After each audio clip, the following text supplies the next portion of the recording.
Hello everyone, JesterGio here and welcome back to the channel. It's crazy to think that so many things would happen every time I upload a video and then prepare on my next one. There have been a lot of new developments that happened since the last time we've talked, some good and some bad alike. Multiple balance changes have come to the game, which I was unable to get a video out for sadly. If you want my clip notes, I don't think the meta will shake up just from these changes, especially since Netty's backtracked on a bit of the buffs and nerfs being added. Nymph Awards have finally ended and, well, I think it's best if I save that for its own video in the future. I think these series of images described it best, however. Finally, and most interesting of all, the Fire Investigator has finally been added to the game and can now be played on all modes. Now, I won't lie, Florian was the main reason it took me so long to get a video out on him. I've been having a ton of fun with this survivor and he's been a reason why I've been playing the game more often. In fact, I'm currently playing him in rank to try and get a badge for him. That's besides the point, however, what matters is the public opinion on Florian at the end of the day. Well, I've been reading and getting a lot of opinions on him and the consensus is that he's a mid or very weak character to play as, and I have to ask, really? While Florian is by no means a broken character like Opera or insane like Antiquarian, I still think he is a very strong and very underrated survivor to play as. In fact, after playing him for quite some time, I feel he is by far one of the best pseudo-rescuers in the game and he doesn't even have the rescue label. But I'm getting ahead of myself, let's start at the beginning and talk about the changes he went to get to this point.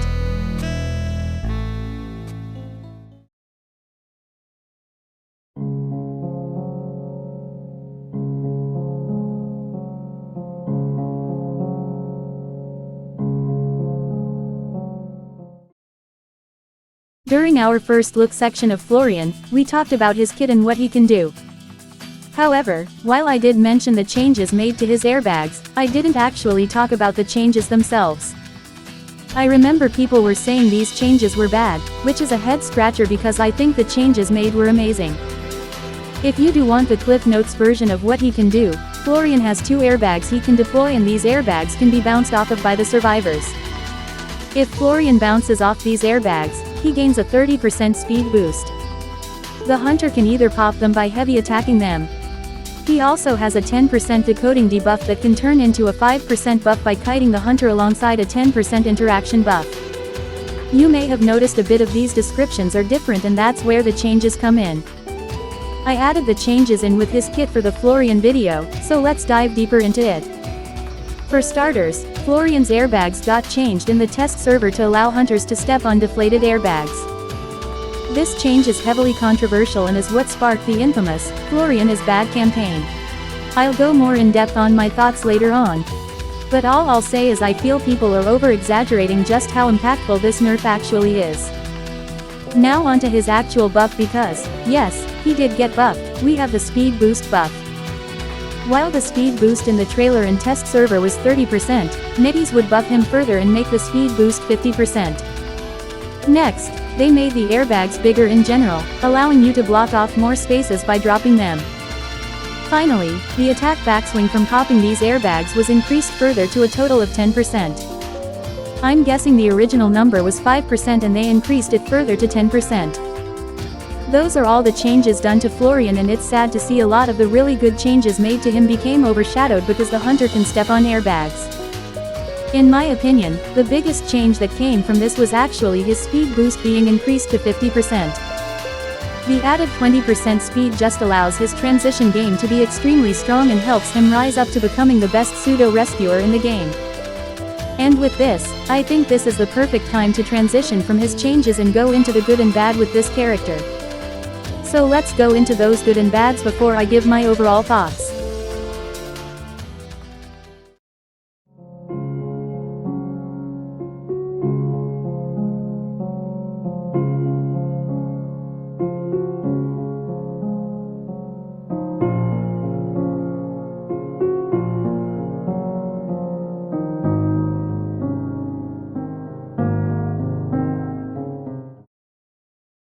Looking at the response Florian has been getting since release, I feel like he is suffering from something I like to dub the aeroplanist effect. What I mean by this is that there is a lot of potential in his kit and what he can do. But people are so laser focused on his bad to understand it. So, in order to highlight this, we will shake things up and be looking at his bad first. Starting with the most common criticism with this character, the amount of airbags Florian carries is too low. Florian spawns into the match with 2 airbags ready to be used, which is already less than the common 3-item character. Even a 2-item character like Gravekeeper has a total of 4 shovels if you burrow out of those shovels early. Not only that, but these airbags can be broken fairly easily, only requiring a charged attack to break them. And with the recent change making it so hunters can step on deflated bags, people find these items too vulnerable and not really worth running. And this is on top of his abilities relying a lot on the airbags, so it can make him feel really bad to play to some people.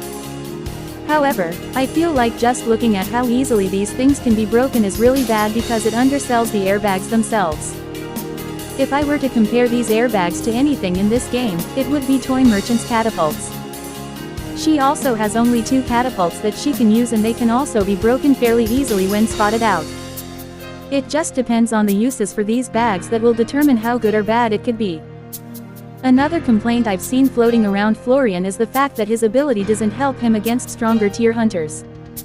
Characters like Opera Singer, Naiad, and Geisha. And while his ability definitely makes going against these hunters very hard, they aren't unbeatable. These hunters require proper use cases of your item in order to deal with them, such as precise transitioning when going against Naiad. However, once you do know how to properly use these airbags against them, kiting against them becomes marginally easier. And this is ignoring most of the hunters he can counter with his airbags, which is a lot of them. One of the biggest rising stars in today's meta is Gamekeeper, with players being unable to avoid his hook. Now, I'm not gonna say anything on the Gamekeeper matter because I seem to be one of the rare IDV players who can actually dodge hook. However, the main point is that the airbags are perfect for countering hook. If Gamekeeper doesn't have max presence and used his hook once to latch onto a wall, you can use the airbags to shield yourself against the second hook. This helps by more distance since Gamekeeper will usually pop the airbag afterwards and you put the hook on a 14-second cooldown rather than an 11-second cooldown. Gamekeeper isn't the only hunter who can't do much against his airbags as well.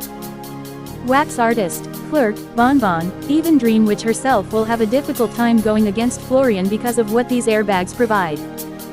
And these counters are due to 2 things, the bounce and the shield. Let's start with the basic one of the 2, the shielding aspect of airbags. Airbags work like a thin wall and will protect you and your team against any of the hunter's attacks. This shield is remarkable against hunters like Wax, but another aspect of it can definitely help you against rushdown hunters like Opera. If you have a tight corridor or area, you can put your airbag down and it'll completely block off the area. This can make Florian a perfect foil to hunters like Opera and Wheel because they're forced to stop what they're doing to break these airbags. And, contrary to popular belief, the hunter popping the airbags is not a bad thing since this allows Florian to transition further, granting him even more distance. Distance he can gain because of the bounce mechanics of the airbags. The bounce mechanic makes airbags the perfect answer for less mobile characters such as Clerk and Bonbon on the flip side. 9.8 meters is not a small distance to cover, plus the added 50% speed boost from the bounce makes it a good transition and kiting tool. Even an Ann with presence 0- cannot catch up to you in time thanks to these 2 things, so this is an amazing tool to have. Honorable mention to the pushback the airbags grant when they're inflating as well. They're the perfect, get off me, tool when the hunter gets too close to you or a teammate you are trying to protect. It may not be a major player in his kit, but it can be really helpful when it needs to be. Now, if its functionality was to just be a kiting tool and nothing else, it definitely wouldn't be as spectacular as I make it out to be. However, it is not just a kiting tool and that's where the airbags shine. Because the little girl pushback trick also works with airbags, they can be used as a really good rescue tool. Whether it be to use it to gain distance to the chair or shield yourself, these airbags are the reason why he's the best pseudo-rescuer. With other pseudo-rescuers, they can only really use their abilities to ensure a safe chair rescue or for distance, nothing more. With Florian, you get both those aspects wrapped into one ability and that is what makes it really good. Airbags can also be used as an amazing support tool, whether it be teammates using it as an elbow pad or you blocking the hunter from your teammates. There are so many capabilities these two airbags can do, which is a shame when players disregard them. Now, there are some valid criticism that can be made towards the airbags. It can take some time to get used to using them, and improper use can hinder you more than help you. While I'm also fine with 2 airbags being the max, it can be frustrating when going against a rush-down hunter and losing all your airbags. One suggestion I did see that they could do is make it so you can make another as long as you reach the 15 stacks from his decoding trait. This will make it so you'll always be stuck with 2 airbags during any other situation, but have 3 items in the case your first chase. Whatever the case may be, these airbags are exceptional and are the reason I find him so good. His other abilities aren't worth going too deep into, but they're also really good. Having a 10% increased interaction speed makes him really good in rock hiding situations when you don't have your airbags, and the 10% decoding debuff is laughable. This is worthless. He's a very strong survivor to play as. However, I can also see how it might be hard to play as or use these airbags. Fortunately, I think I may be able to explain how to use his airbags and what to do as him, so let's go over that, shall we?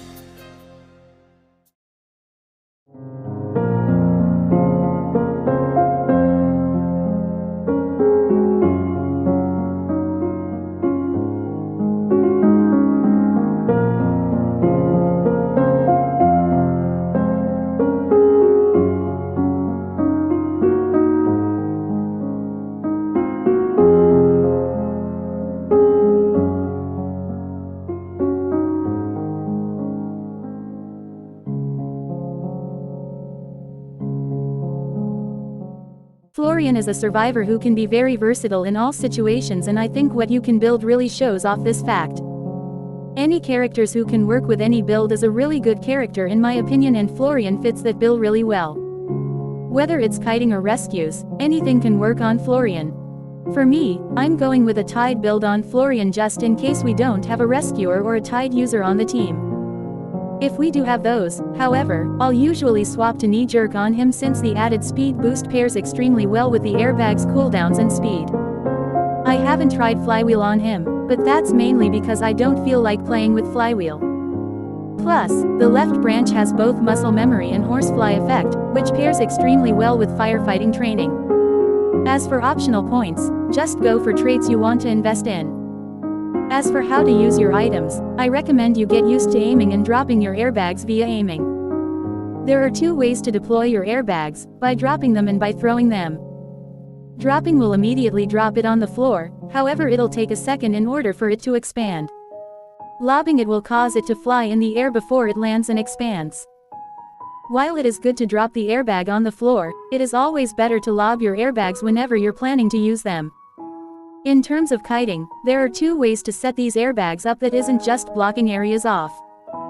The first type of airbag to set up is something called a kiting airbag. These airbags are meant to be just out of the way enough to where the hunter may not feel inclined to pop them, but close enough to help your kite. These airbags are the most likely to be popped, so transition or get into a better area just in case that happens. In the case they aren't popped, chain as much dashes as possible on them until the hunter catches you. The other type of airbags is the transitioning airbag.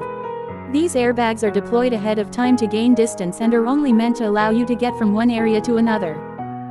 If the hunter elects to break it, you will have a ton of distance made off of them, so the likelihood of these being broken is far smaller than the kiting airbags. If these 2 type of airbags haven't been broken, be sure to recycle them as many times as possible during your kites. In terms of support, it's important to know when to support and when not to support.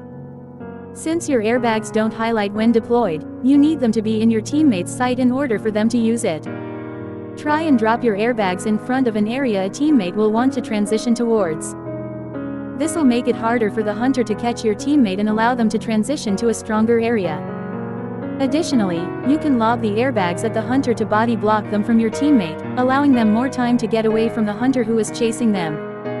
If this wasn't good enough, airbags can also be used to waste time and potentially balloon rescue survivors. If the hunter tries to take a survivor through a narrow corridor, you can use the airbag to block off that area and force them to drop the survivor. This is crucial in buying more time for the team or even helping your teammate escape from balloons. If you're going in for the rescue and need to gain distance, do not hesitate to use your airbags to dash towards the chair. You will be able to recover that airbag later, so sacrificing it is fine. When you are at the chair, try your best to safely rescue the survivor. If you have a spare airbag, what you can do is drop the airbag near the chair and rescue. If you rescue while the airbag is expanding, you won't be affected by the pushback, but the hunter will be. So, it'll allow some form of safeguard while you are trying to rescue the chaired survivor. In fact, these airbags can further keep you or your teammates safe depending on where you place them. Whether it's placing a giant shield around yourself or trapping the hunter in the airbag, these things make for a pretty good tool for rescues. When you are going against certain hunters, it's important to understand what type of airbags you will need to go against them. Body-blocking airbags can serve well against extremely fast hunters such as Smiley or Wheel in enclosed spaces, while transitioning airbags can work wonders against slower-moving hunters. They're a very context-sensitive tool that'll take a bit to get the handle of when you use it. If you plan to open the exit gates, be sure to place an airbag behind the gate panel. You don't want to get your team stuck from your airbags by putting them on the gate, but need an escape route in case the hunter teleports onto you. So placing an airbag behind the panel will allow easy access to the airbag while leaving the gate open for everyone to leave out of. If you're feeling unsafe early on, placing an airbag next to your cipher early game can help in case of Wuchang or Dream Witch. Finally, make sure to try and conserve your item if you don't need to use it, and try to rock kite if needed. You only have 2 airbags to work with in a chase, and it's not guaranteed that the hunter will just let them stay up. So being able to rely on your rock kiting skills is really helpful. And that concludes my thoughts on Florian and everything to do with his kit. My final thoughts is that I think Florian is an extremely good and underrated character when going off of the community's reaction. In fact, I'm even willing to say that I can see Florian being a tournament survivor, maybe being relegated to round 2 or 3 picks. He could be a round 1 survivor on certain maps, but I feel the threat of Opera just makes him a big target to risk. With that said, that'll be all for my thoughts on Florian and my little guide on how to use him. By the time this video releases, the season might have ended and the new showcase for the new content would have already aired. I promise to talk about that character I mentioned in the Ivy video eventually. I'm sorry for keeping you all waiting until it released. However, thank you so much for watching, and I will see you all next time. Hold it!